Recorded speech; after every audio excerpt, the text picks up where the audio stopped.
Sources are telling Times Now that the investigation in the Burdwan blast case have been transferred now to the NIA. In fact, an announcement to this effect is likely soon. The West Bengal police had earlier tried to stonewall the NIA probe in the case. There have also been questions asked about the kind of role that the West Bengal police played when first this hideout was actually discovered after there was a blast over there. There have been allegations made against the West Bengal police that they destroyed crucial evidence.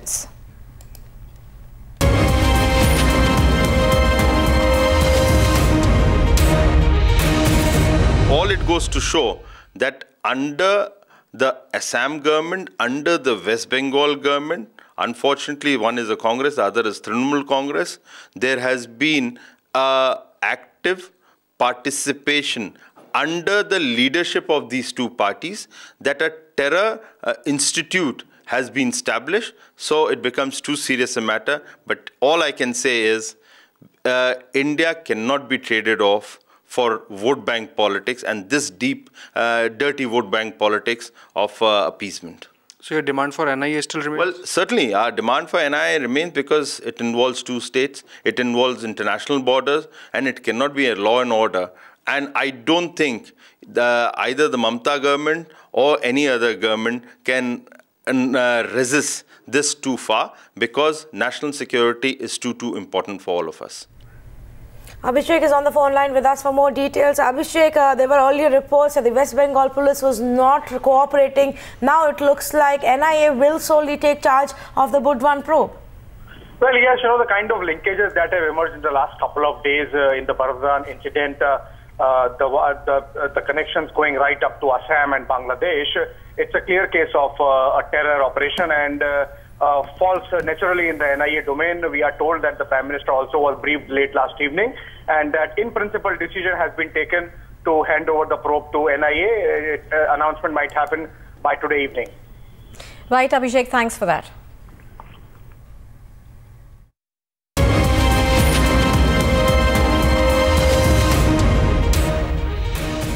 More news coming in. Sources in the Bangladeshi Foreign Ministry are telling Times Now that intelligence inputs about a list of terror operatives was given to India in New York. In fact, sources also say that a list was given by Abdul Hassan Mahmood during a recent visit to India, which clearly mentions Burdwan to be on top of their list. Vijay Kao is joining us with more details. Well, we'll try and reconnect with our correspondent Vijay Kao over there. But shocking details coming in as far as the Burdwan case is concerned. Sources are telling Times Now that the Bangladeshi government in fact shared a list of operatives who were operating out of India and also the sleeper cells which were present in India. Let's cut across now to Vijay Kao. Vijay, take us through what we are learning on this, because there has been a great deal of intelligence and specific intelligence inputs that have pointed to the fact that Burdwan actually there were a lot of sleeper cells present there. Well, see, there are a couple of things in this regard. First of all, geographically, the manner in which the module that was busted and the explosion that took place in Khagragar and the subsequent raids by the CID Department of the West Bengal government bring to the fore the fact that this was a nexus and a network of certain sleeper cells or modules that could have been existed in Burdwan, and Burdwan could have been treated as a launch pad to activate these cells and divert them to different parts of the state. This is very, very evident in the manner in which all the locations that were raided post the Khagragar explosion were within the 1 kilometer radius of the Khagragar house.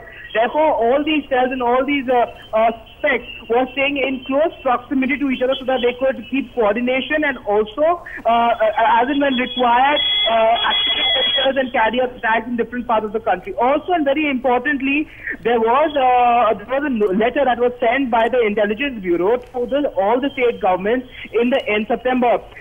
The letter clearly stated that there are intelligence reports that the terrorists could carry out such strikes, and therefore all state governments should be on alert, and the State Intelligence Bureau and the CID departments should keep the Home Ministry and the central government in the loop about any such suspicious activity that could take place. Also put in perspective is a video that was released by Ayman al-Zawahiri, the chief of Al-Qaeda, who in a video had exhorted all its cadres to carry out and wage a war against India. That too had been released in September. And keeping in mind the connection of the Jamaat-e-Islami that has emerged from this entire incident, and Jamaat-e-Islami has been known. In fact, since you brought up that point about the link with Jamaat-e-Islami, Vijay, stay with us, but there is more and more evidence that is pointing to the Bangladeshi Jamaat-e-Islami link in the Bengal blast. Now, Minister of State for Foreign Affairs in Bangladesh spoke for Times Now, and he said that they're seeking details of the blast and will send a note verbal to India soon. আমরা স্বতঃপ্রণোদিত হয়ে সিদ্ধান্ত নিয়েছি, আমরা চিঠি লিখছি, আগামীকালকে এটা পৌঁছে দেওয়া হবে যে এই ধরনের ঘটনাগুলি এটা কী এবং সেখানে আদৌ কোনো বাংলাদেশি নাগরিক জড়িত আছেন কিনা এটা বিস্তারিত জানতে চেয়ে আমরা ভারত সরকারকে একটি নোট ভার্বাল পাঠাবো। এটি হলো একটি বিষয়। আরেকটি বিষয় হচ্ছে যে সীমান্ত বন্ধ নিয়ে যে নিউজটি কিছু কিছু গণমাধ্যমে দেওয়া হয়েছে এটা একেবারে ভিত্তিহীন, সম্পূর্ণ ভিত্তিহীন একটি সংবাদ। আমরা বিজিবির সাথে যোগাযোগ করেছি, তারা অ্যাক্রস দ্য বর্ডার খোঁজ নিয়েও জেনেছেন যে এমন কোনো মানে পেট্রোল বেড়েছে বা এই ধরনের কোনো পরিস্থিতিও নেই। আর বর্ডার সিল করার বিষয়টি কনসেপচুয়ালি এরকম যে আমাদের ধরেন ল্যান্ড পোর্টস বা এয়ারপোর্টস বা ভারতের সাথে বাংলাদেশের যোগাযোগের যে লিগ্যাল রুটগুলি আছে এর বাইরের অংশগুলিকে আরও হয়তো জোরদার করা হবে, কিন্তু কোনো পরিস্থিতিতেই কখনোই এই লিগ্যাল রুটগুলি বন্ধ হবে না। তো এইভাবে যে উপস্থাপন করা হচ্ছে এটা বিভ্রান্ত। আমি একটু অনুরোধ করবো যে গণমাধ্যম আর একটু দায়িত্বশীলভাবে আচরণটি করবেন এবং নিউজের সোর্স জেনে করবেন। নিউজের সোর্স এখানে হতেই পারে ভারতের পররাষ্ট্র মন্ত্রণালয় অথবা ভারতের বিএসএফ, তাদের কোনো উদ্ধৃতি কিন্তু এখানে নেই। ভারতের কোনো গণমাধ্যমের থেকে মিসলিড হয়ে তারা এই কাজটি করছেন। তবে জিনিসটা সেন্সিটিভ, আমরা খোঁজ নিয়েছি, এরকম কোনো ঘটনা এখানে নেই।